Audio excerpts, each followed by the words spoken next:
Sun Tzu's 5 Constant Factors of War. The art of war, then, is governed by 5 constant factors, to be taken into account in one's deliberations when seeking to determine the conditions obtaining in the field. Number 1, the moral law. Number 2, heaven. Number 3, earth. Number 4, the commander. And number 5, method and discipline. Number 1. The moral law causes the people to be in complete accord with their ruler, so that they will follow him regardless of their lives, undismayed by any danger.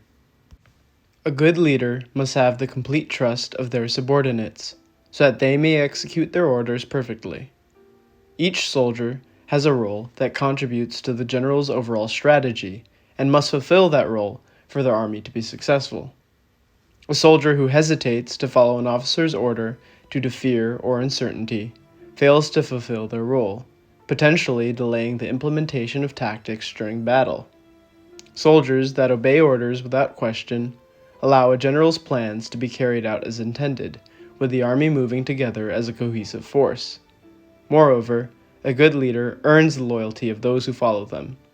If a soldier sees their officers as older brothers and their general as a father, they will fight to the death in their defense rather than breaking ranks and running. A fearless, organized, and loyal army, confident with their general's ability to lead, will possess a great advantage over their adversaries. Even when outnumbered, a disciplined army will almost always defeat an undisciplined one.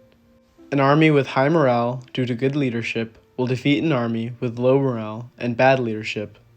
Soldiers that mistrust their officers or their general will fail to do their duty and face defeat in battle. The fog of war produces many chaotic situations on the battlefield. In these moments, when fear runs rampant in the formation of troops, the importance of good leadership is displayed.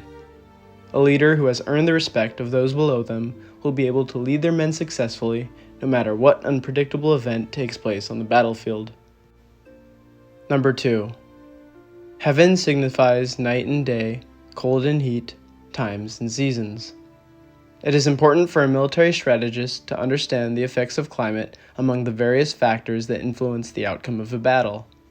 A good general selects the ideal time of day and weather conditions to engage in battle and the ideal time of year to start a campaign. Understanding the environments will allow the general to select the ideal conditions for battles and campaigns based upon the capabilities of both his own army and his enemies. A campaign into enemy territory near winter, when supplies will be scarce and the weather unforgiving, will most likely be unsuccessful. On the other hand, if on the defensive, in your own lands, you could draw the enemy deeper into your territory. You could feign weakness and make the enemy think that victory is close, while they slowly lose more soldiers to the cold, disease, or hunger, while your own army is safe and well supplied in your own country. Once the enemy has lost enough men to the winter, you can take the opportunity to attack a much weaker opposing force than originally existed. Therefore, a good general doesn't hesitate to take advantage of his environment. Number 3. Earth comprises distances, great and small, danger and security, open ground and narrow passes, the chances of life and death. To become a master strategist, a general must grow adept at making use of different types of terrain. An army fighting a defensive battle might position their forces on top of a hill, forcing the opposing force to expend energy marching and fighting up the incline. Additionally, a general might position his troops with their backs facing the sun in order to blind the enemy as they advance forward. Sun Tzu also discusses tactics to apply when the enemy is crossing a river. He advises that you allow half of the enemy forces to cross and then attack, fighting when your opponent is weak and incapable of receiving quick reinforcements from their reserves due to the water. Wooded areas, with places for soldiers to hide, could be prime ground for an ambush.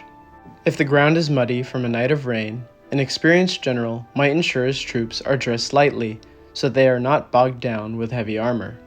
A perfect example of this can be seen in the 2019 film The King, which recreates the Battle of Agincourt, where many French knights found themselves stuck in the wet ground, making them easy targets for the lightly armored English army. Understanding terrain and how its factors influence battles is integral for the mastery of strategy. Number 4. The commander stands for the virtues of wisdom, sincerity, benevolence, courage, and strictness. A leader should be an example for the traits they want their subordinates to possess. Soldiers are often a reflection of their general. If their general is brave, disciplined, and dedicated to success, the army will be too. If their general is cowardly, undisciplined, and uncaring, their soldiers will have no ideal example to follow and hence lead to a weak army. A good leader must lead by example if they want their subordinates to perform well. Like the moral law, a general who exemplifies the perfect soldier develops trust and accord between the ranks. A general who leads from the front, suffering the same conditions as his troops without complaint, will inspire his soldiers to do the same. One example of this can be seen in the great Roman general Marius, who ate the same food as his legionaries, slept in the same tents, and dug trenches alongside them despite his high rank. Because of this, his men fought without fear as a disciplined, cohesive unit. Number 5. By method and discipline are to be understood the marshalling of the army in its proper subdivisions, the graduations of rank among the officers, the maintenance of roads by which supplies may reach the army, and the control of military expenditure. Again, echoing the principles of the previous constant factors, specifically the moral law and the commander, method and discipline describe the importance of discipline, unit cohesiveness, and trust from subordinates. It also describes the concept of small unit leadership. A general cannot oversee every single one of his soldiers or units. He must appoint officers over subdivisions of the army, granting them the autonomy to make time-sensitive decisions in the middle of battle. The general must also ensure that his officers are both obedient enough to carry out his plans, but also creative enough to compromise during unexpected situations that occur in the fog of war. Moreover, the general must develop sources and routes of supplies in preparation for campaigns. In doing this, they must also ensure that supply lines are created efficiently and without spending too much money.